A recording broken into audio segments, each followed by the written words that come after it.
इसकी ट्रेनिंग हो रही थी, ये सारी चीजें हाफिज सईद जो था वो इसको इंडिया के खिलाफ यूज करना चाह रहा था, मुंबई अटैक के लिए यूज करना चाह रहा था, लेकिन इसको बताया नहीं था। इसको सिर्फ इतना कहा था कि कश्मीर के लिए इसको यूज करेंगे। और इंडिया के खिलाफ ये जो पूरा ऑपरेशन चल रहा था, जो मुंबई के लिए अटैक होना था, इस चीज की जो फंडिंग थी वो पाकिस्तान की ISI कर रहा था।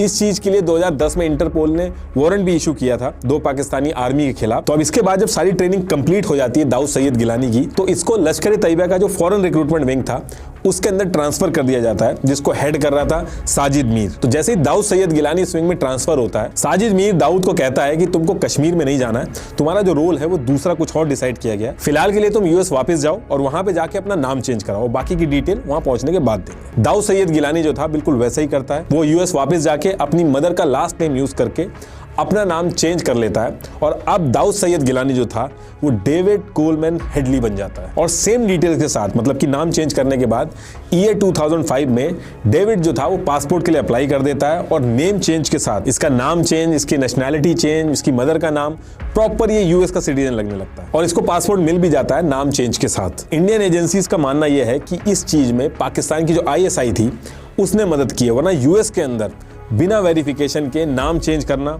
पासपोर्ट बन जाना, वो भी ऐसे आदमी का जिसको US की गवर्नमेंट ने ऑलरेडी 1-2 बार पकड़ रखा है वगैरह के चक्कर में। तो डेविड हेडली बनने के बाद US में एज इट इज रहता है। शुरू में मैंने आपको बताया था इसका एक दोस्त था स्कूल में, तहव्वुर, जो कि कनाडा चला गया था और US की भी कुछ लोकेशन पे वीजा की कंपनी चला रहा था। तो ये जो डेविड था ये तहव्वुर से जाके मिलता है और लश्कर-ए-तैयबा जैसे जैसे बोलता है ये कोऑर्डिनेटेड तरीके से वहां पे इंफॉर्मेशन शेयर करते हैं। तो US के अंदर तो जो लश्कर था वो ये सारी चीजें करवा रहा था।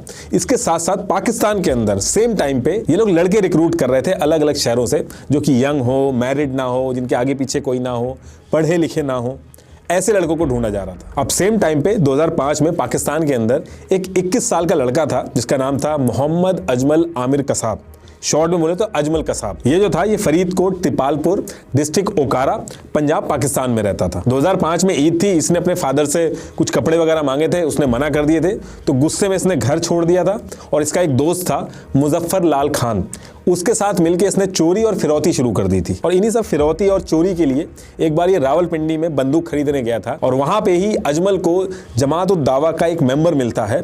लश्कर-ए-तैयबा जो है उसकी एक पॉलिटिकल विंग है, उसका नाम है जमात-उद-दावा। और यहाँ पे एक थ्योरी और चलती है जिसमें ये कहा जाता है कि कसाब का जो फादर था उसने कसाब को लश्कर-ए-तैयबा जो था उसको पैसों के लिए बेच दिया था। ऑपरेशन सक्सेसफुल होने पे इसको 1.5 लाख रुपए दिए गए थे। तो ऐसे ही अजमल की तरह लश्कर-ए-तैयबा ने टोटल 32 लड़के ढूंढे थे जो कि यंग थे, घर से भागे हुए थे, अनमैरिड थे, पढ़े लिखे नहीं थे। इन सबको इकट्ठा करके एक टीम बनाई और इंडिया के खिलाफ एक प्लान रेडी किया। अब इसके बाद इनकी ट्रेनिंग स्टार्ट करवाई जाती है।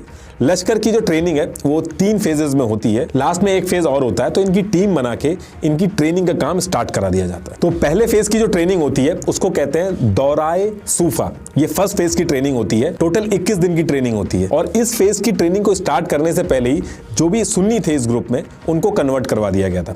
फिर सबको एक रिलीजियस ट्रेनिंग दी गई। मॉर्निंग में ये लोग उठते थे, जल्दी उठते थे, PT वगैरह करते थे और बेसिक रिलीजियस ट्रेनिंग जो होती थी इस फेज में यही होती थी। और ये जो फर्स्ट फेज की ट्रेनिंग थी इसके जो उस्ताद थे वो थे फहदुल्ला और मुफ्ती।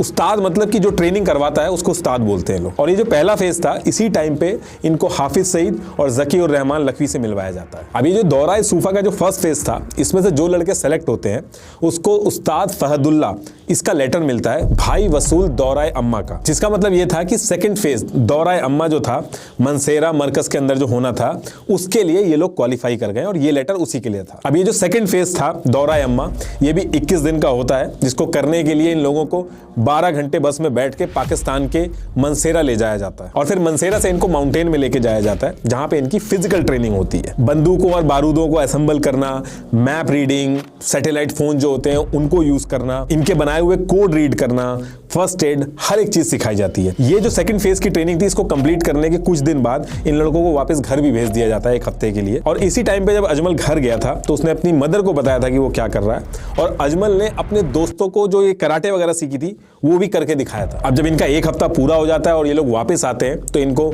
लश्कर-ए-तैयबा के ऑफिस जो था जो कि मॉडल टाउन डिस्ट्रिक्ट ओकारा में है वहां पे बुलाया जाता है और फिर वहां से इनको POK के चहलबंदी हिल्स जो कि मुजफ्फराबाद में है वहां भेजा जाता है थर्ड फेज के लिए। और ये जो थर्ड फेज था ये सबसे टफ था। इस थर्ड फेज का नाम था दौराए खस्सा। ये जो थर्ड फेज था इसमें एडवांस्ड कॉम्बैट की ट्रेनिंग दी जाती है और उस एरिया के अंदर जो सेटलमेंट था उसको बैतुल मुजाहिदीन बोला जाता है। यहाँ से कश्मीर और इंडिया के खिलाफ अटैक वगैरह प्लान किए जाते हैं और ट्रेनिंग दी जाती है, और इंडिया की तरफ से भी जब रिटेलिएशन आता है तो इन्हीं सब इलाकों को टारगेट किया जाता है। अब ये जो थर्ड फेज की ट्रेनिंग थी एडवांस थी, तो इनके जो उस्ताद थे वो